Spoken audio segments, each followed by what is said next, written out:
have been in Parliament most of my life, and therefore I enjoy discourse on parliamentary affairs, and particularly on any subject that would strengthen the legislatures and parliamentary systems. When I got the invitation to speak about key strategic interventions, I was excited for one reason, that the Parliament of Kenya has undergone serious changes. And therefore, a forum like this one will help me to find answers and solutions to issues that I'm encountering every day. As a way of introduction, effective legislatures are the cornerstones of representative democracies. This obviously is based on the fact that legislatures are comprised of elected representatives.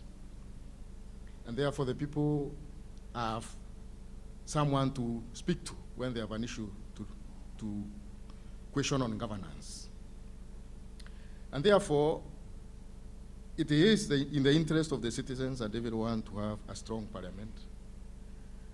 And those who have looked at the developments of parliament since the 1960s must have seen the serious changes, because parliaments started as appendages of the executive.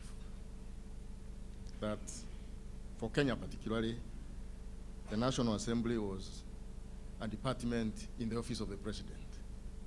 So to grow into a legislative arm that is now almost autonomous, we have seen serious changes, and the changes are continuing. So this seminar is part of parliamentary reform to see how we can make them even more effective.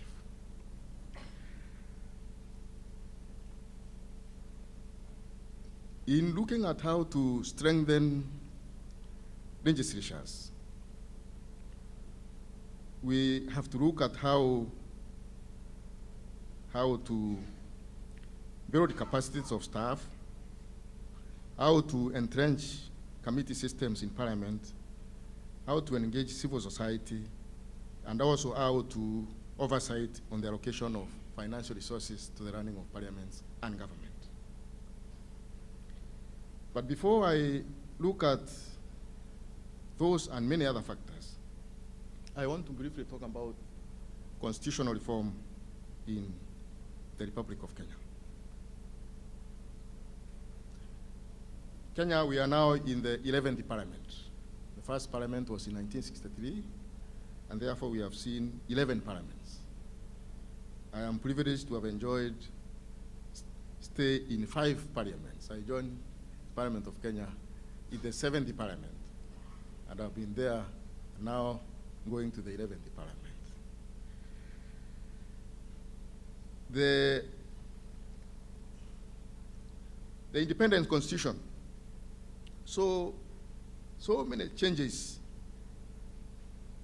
through amendments, sometimes sponsored for reasons that are personal or selective, that it ceased to be a document that will be used to govern in a representative democracy.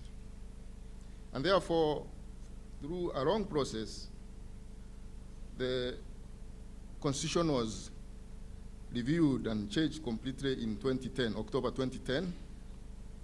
And in this review, the Parliament of Kenya ceased to be a single chamber and become bicameral, with Parliament now comprising the National Assembly and the Senate.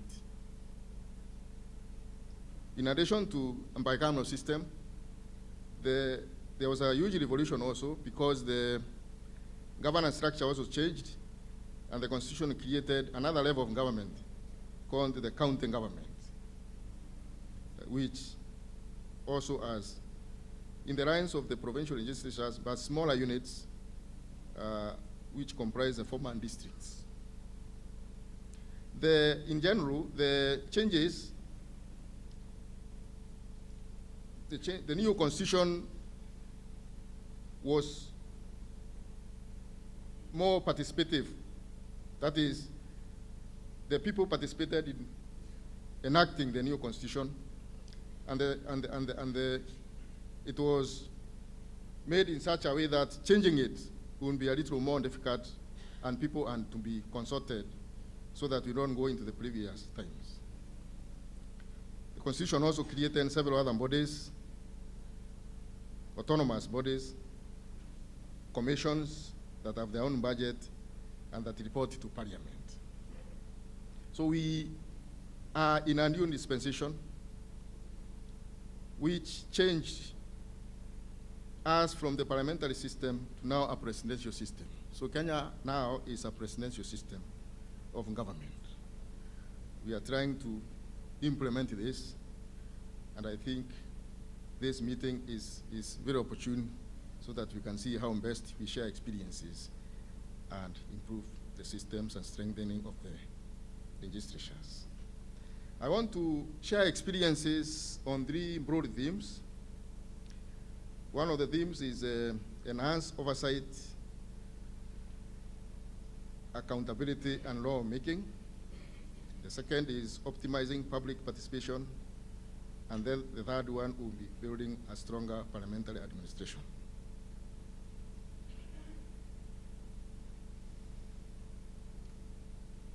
The new constitution makes it mandatory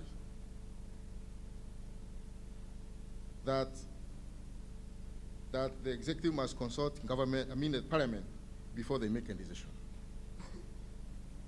One such example is, in the past, we would have our forces go to do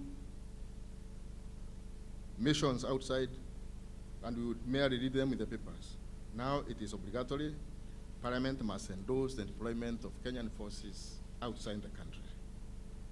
Even to cross the border to Somalia, Parliament and to debate and approve the deployment. And therefore the people participate in this kind of decisions through their own elected representatives, which in a way is making parliaments more effective and making people participate in governance. One other example that shows how Parliament has developed now into very useful bodies in governance is the vetting process. The new constitution makes it an obligation that before a cabinet secretary is appointed, he must go or she must go through Parliament for a vetting. The executive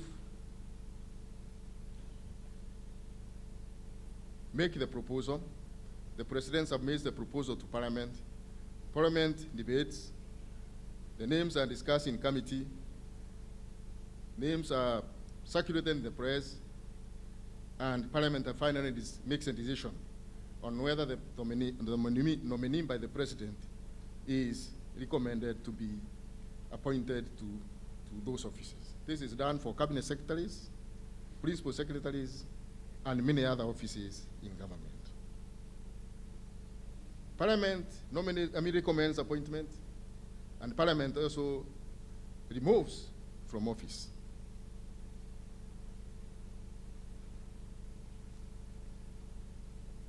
We are exercising this, and we have done it for the first 2 years, but it is not without challenges. Because while the approval by Parliament and county assemblies is widely accepted, the removal process has not been without challenges. And this is very common in the county assemblies,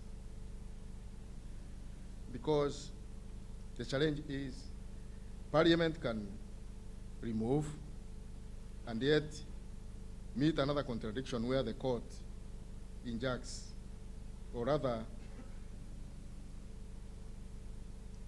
makes the Constitutional Court disapproves the process. So there becomes a contradiction. For instance, where a county assembly has given a vote of no confidence on the speaker or on governor, and then the courts differ. This is one of the challenges we are faced with, and it's a challenge that is necessary to discuss so that we see how best we can learn from each other and share this. The other area that we need to look at in the enhancing the legislatures is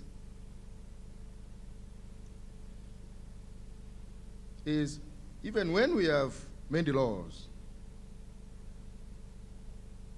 how effective are these laws?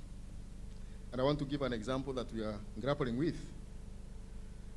A few years ago, the Parliament of Kenya passed a law outlawing criminalizing female genital mutilation.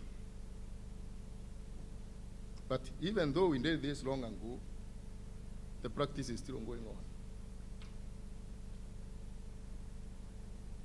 Because the law was passed, but there was no alternative to what we are criminalizing. So even as we pass laws, we must ensure that we pass laws, legislators pass laws that can be acceptable and practical. In the parliamentary system, one of the best methods, most popular methods of oversight was question time. The most popular in Kenya Parliament, where members would ask ministers questions in plenary. But the presidential system proposed another way, that the ministers are not members of parliament, and therefore they can only be asked questions in committees.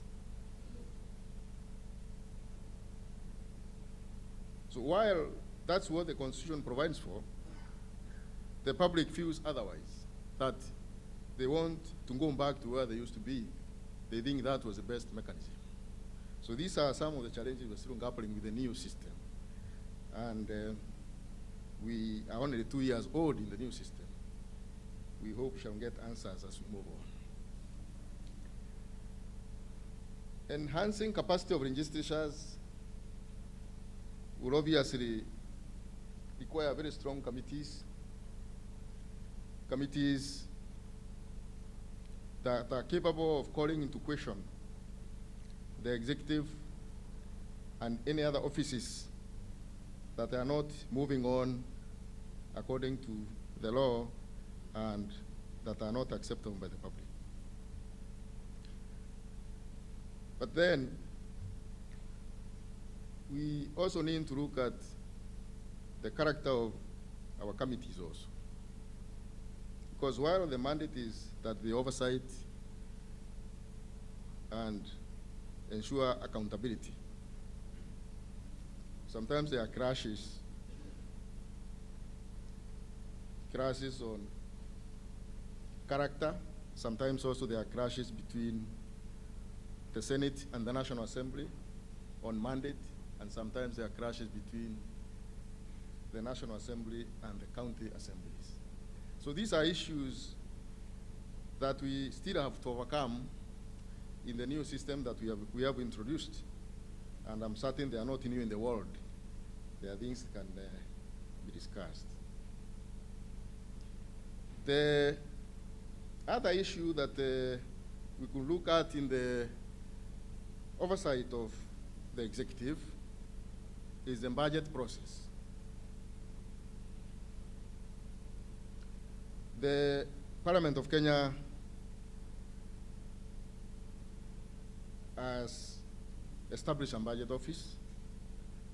It has been there now for 5 years, and it has seen quite a huge transformation. In the previous system, Parliament used to receive budget from the executive and merely express displeasure. Say, we are unhappy but you can go on and and and go on, and we shall see you next time, or the Auditor General will tell us what went wrong. It is not the case anymore now. The Parliament is now a budget-making Parliament. It is able to reduce, increase within the sittings. So committees are able to discuss the budgets for their sectors and recommend to Parliament for approval. And Parliament has, in the past 3-4 years, done significant changes in the rearrangement of the proposed budget, obviously respecting the ceilings, because that has to do with the available resources. But within those available resources, they have been able to shift and move and manage, which means then the people's representatives have actually participated in budget making process. It's a significant move from what you are in the past. The other broad issue I want to look at in enhancing the capacity of parliaments, legislatures, is optimizing public participation. Optimizing public participation. Yesterday, during the opening ceremony, the Deputy Speaker said that if people do not participate, they will oppose or ignore. That is a very serious statement. And it's a statement that we take very, very seriously. So we have, in the last 2-3 years, been trying to ensure that the people participate. The people participate in decision making on how they are supposed to be governed. But it is not as easy as that.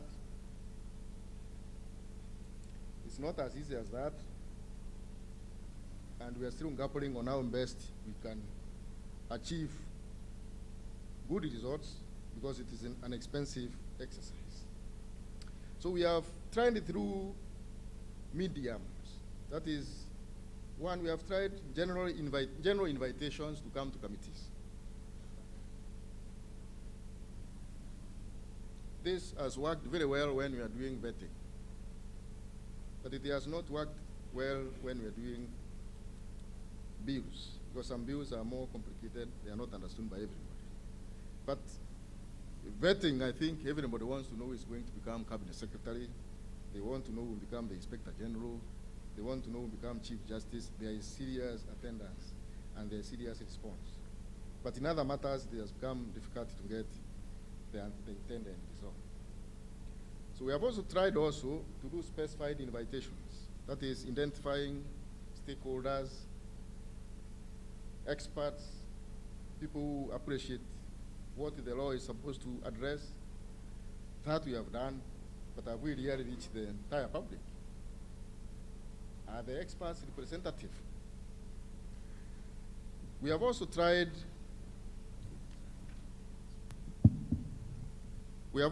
to do public hearing. Trying to do public hearing by visiting selected counties, selected cities to receive views. But again, what kind of views have we been receiving? Some of the views are not related to what we are asking. So we are still grappling on what is the best method of public participation. Yes, it is mandatory that there must be public participation, and any bill that is passed without this aspect, the Constitutional Court can declare it, the High Court can declare it void. But we're still trying to see how best. Even if we have done the public hearing, how well have we done it? In strengthening the legislatures, it's necessary also to partner with the civil society, which we have done effectively well. The civil society has occasionally also given views on how they think the public should be governed, the government should be run. But then civil society also have owners. Are they really the public? So we need to look at that and see how best we can do. We have also in the Parliament of Kenya now a full active broadcasting unit, and so whatever goes in the two houses is broadcasted live, and we have received a lot of support for this. People are happy, they are participating in what is going on. They are aware which laws have been passed, and they are aware of who is not doing what. I'm told by my colleagues in the county assemblies that they use the broadcasts to learn procedure, to try what they have noted, to see what the national is doing, so that they can apply it in the counties. So it's a great thing. The other issue I want to look at on how to strengthen the legislatures is building a strong parliamentary administration.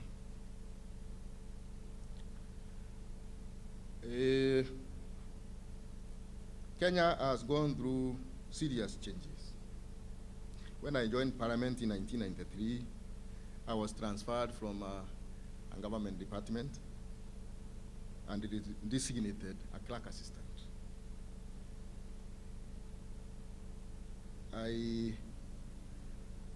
The National Assembly then, like I said earlier, was a department in the office of the president. And 2 years in my service in the National Assembly, there was a very damning report made by an ad hoc committee that was investigating on security issues. And the report touched on very powerful personnel in government then, and the ruling party. And what happened? As the report was being tabled, the officer who was the committee clerk then, the committee secretary, who later even became clerk of Kenya National Assembly, was the one who held up the committee in drafting the report. He was transferred from the National Assembly. In fact, he was given 24 hours to move. And this is 1995. He was transferred to the Ministry of Education together with his secretary and a messenger. So the entire office was cleaned. And then we had a replacement from elsewhere. Obviously, it is not a very easy task to train a parliamentary officer. It takes a bit of time to get familiar to the processes and procedure, practice, behavior of members, and everything else. So we lost a very senior officer to a job that he wasn't familiar to. And we were given a replacement from the office of the president, somebody who was working in the Ministry of Education, to run parliamentary systems.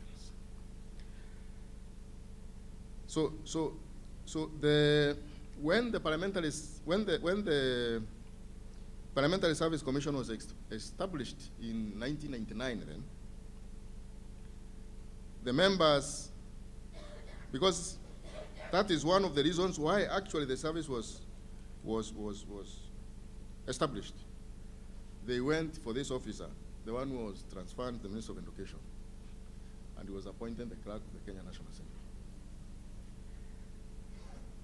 Well, after the establishment of this service commission, this has never happened again, and Parliament has been able to recruit and retain and train staff. It has been able to promote, and it has been able to hire and fire as is necessary.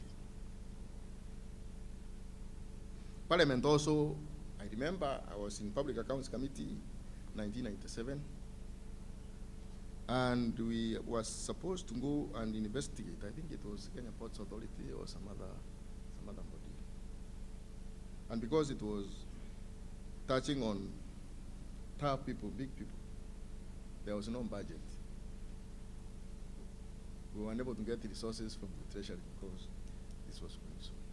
So as a result of that, then, the Parliamentary Service Commission was established to cure all this, to ensure that Parliament can run its mandate without interruption, that Parliament can go on without being interfered with. In fact, those days, the Parliament of Kenya would be adjourned and dissolved by the President. So if there was a very, very critical business, even as we have done the under paper, the following day you see a Gazette notice adjourning or dissolving. So anyway, but this is now not possible anymore because Parliament is the hands of parliamentarians. They determine their calendar, they determine their budget also, of course with the consultation of the Treasury, and they manage their own personnel. This is a very significant thing because parliaments are usually greatly managed by staff because staff are permanent and then go through the terms. Members may come and may not stay for long. Even if they have stayed, it is staff really who know what has been going on and they have institutional memory. As a result of the realization of a significant role played by staff in the running of assemblies, legislatures, the Kenyan government has supported Parliament in establishing a training center, now called the Center for Parliamentary Studies and Training, which trains staff in the National Assemblies and Senate, trains staff in counties, members of county assemblies, and members of the National Assembly, members of Parliament. And so this has been running for the last 3 years, and we have seen very useful results from this one, because most of the resource persons, again, are officers from the National Assembly who have experience and exposure in the running of parliaments and other institutions. In ensuring that the members of the National Assembly and Senate have more authority, in a sense, to run oversight of other bodies. The new constitution has emphasized the enforcement of parliamentary codes of ethics, so that it is a requirement now, before you go for any elections, to be cleared by certain constitutional bodies, to check whether you've been paying tax, to check whether you have any criminal, any corruption case, and many other cases. This has helped to some extent, because for you, for sure, to go and question others, you should also be beyond reproach. But this is, of course, this is our society. It's a way of minimizing this, and it has helped looking at the many incidences since I joined Parliament 20 years ago.